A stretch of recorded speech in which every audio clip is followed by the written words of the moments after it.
श्री सीताराम की जय। सीताराम के चैनल पर आप लोगों का मैं स्वागत करती हूँ। आप लोग लाइक शेयर सब्सक्राइब जरूर करिएगा सीताराम की चैनल को। सीताराम चरिति अति पावन, मधुर सरसी अति मन भावन। पुण्य पुण्य चितई सुनाई सुनाई, सिय की प्यास बुझती ना बुझाई। विश्वामित्र जी जब अपने यज्ञ करवा रहे थे तो उनके यज्ञ राक्षस पूरे नहीं होने दे रहे थे। तभी उनके शिष्यों ने कहा, महाराज विश्वामित्र जी ये अपने यज्ञ पूरे ही नहीं होने दे रहे हैं, हम लोग के यज्ञ कैसे पूरे होंगे, क्या किया जाए, कुछ करिए ना आप। तभी विश्वामित्र जी ने कहा, मैंने कुछ सोचा है। कि महाराज क्या सोचा आपने? कि मैंने सोचा है कि मैं अयोध्या जाऊंगा राजा दशरथ के पास, उन्हीं से मदद मांगूंगा। तभी ये सब कह के विश्वामित्र जी अयोध्या चले जाते हैं राजा दशरथ के पास। राजा दशरथ के पास पहुँच के सारी सब कुछ उनको बताते हैं। तभी उनसे उनके राम को मांगते हैं। तभी राजा दशरथ राम और लक्ष्मण को उनके साथ भेज देते हैं। राम विश्वामित्र जी के साथ राम लक्ष्मण चल देते हैं। चलते चलते एक जगह सुन्न सन्नाटा सा दिखाई देता है। तभी राम कहते हैं, महाराज गुरुदेव ये यहाँ शून्य सन्नाटा सा कैसा है, यहाँ तो कोई भी नहीं दिख रहा।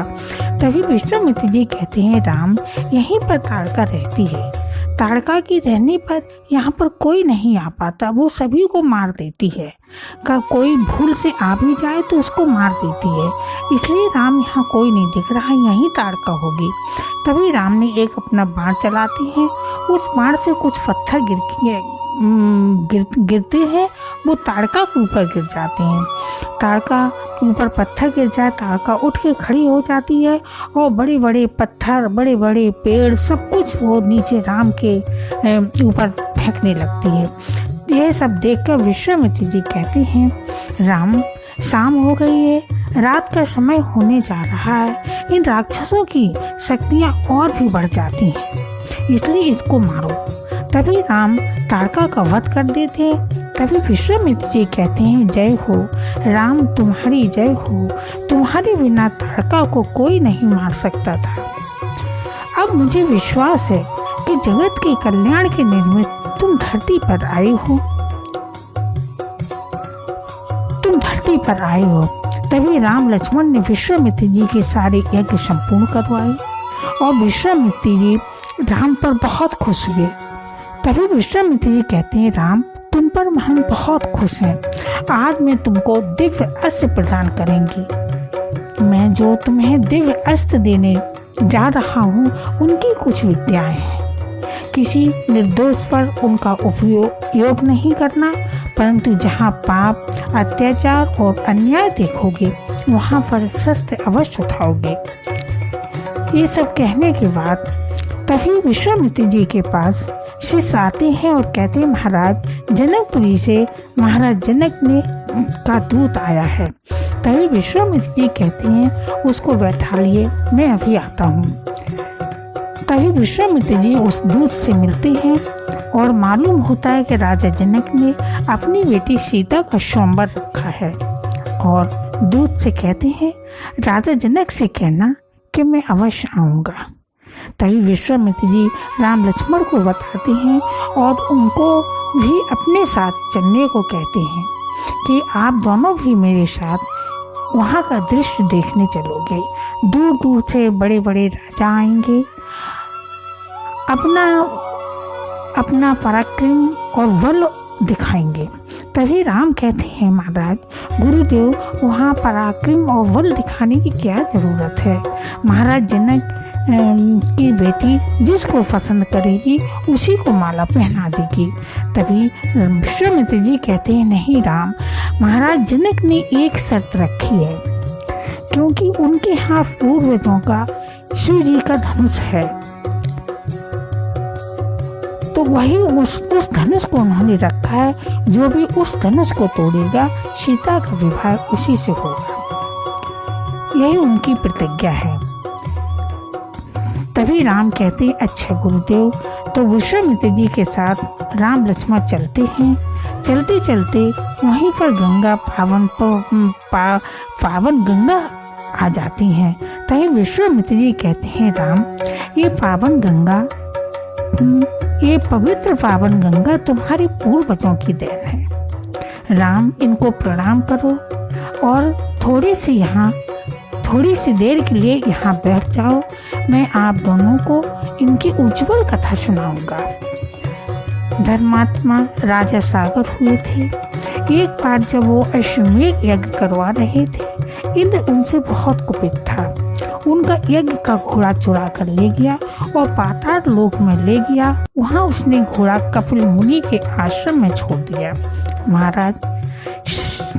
महाराज सगर के कई पुत्र थे। यज्ञ समाप्त होने के बाद उनके पुत्र उस घोड़े को खोजने के लिए निकल गए। खोजते खोजते पाताल लोक पहुंच गए। महाराज कपिल के आश्रम में घोड़ा देख कपिल का अपमान किया। महाराज कपिल को गुस्सा आया, उन सब पुत्रों को श्राप देकर भस्म कर दिया। उनका उद्धार करने के लिए गंगा को स्वर्ग से धरती पर लाना आवश्यक हो गया, लेकिन ये काम कठिन था। महाराज सगर के बाद अंशुमान, उनके पुत्र दिलीप ये सब काम नहीं कर सकते थे। तब दिलीप के पुत्र भागीरथ हुए।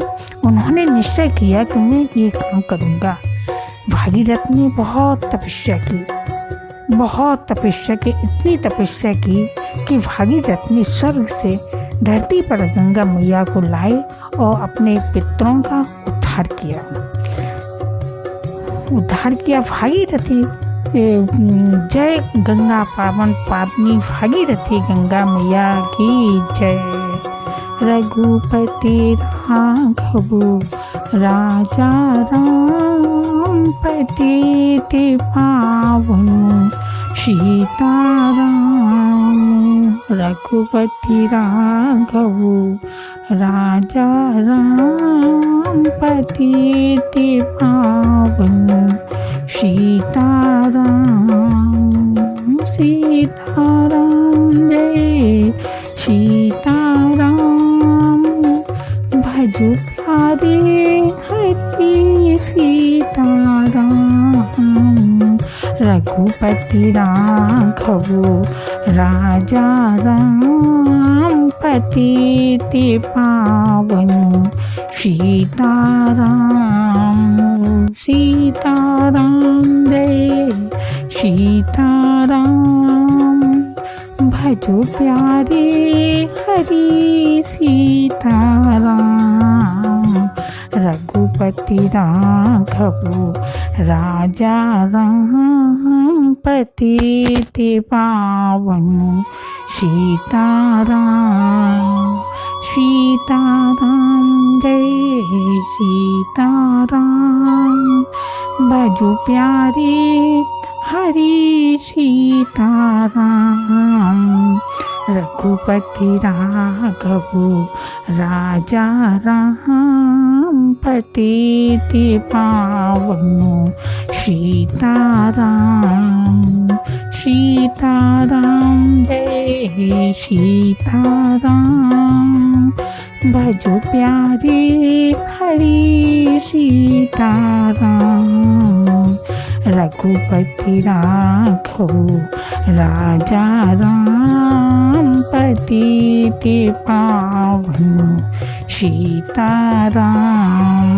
श्री सीताराम की जय। आगे की कथा आगे के पार्ट में मैं आप लोगों को सुनाऊंगी, जरूर सुनिएगा।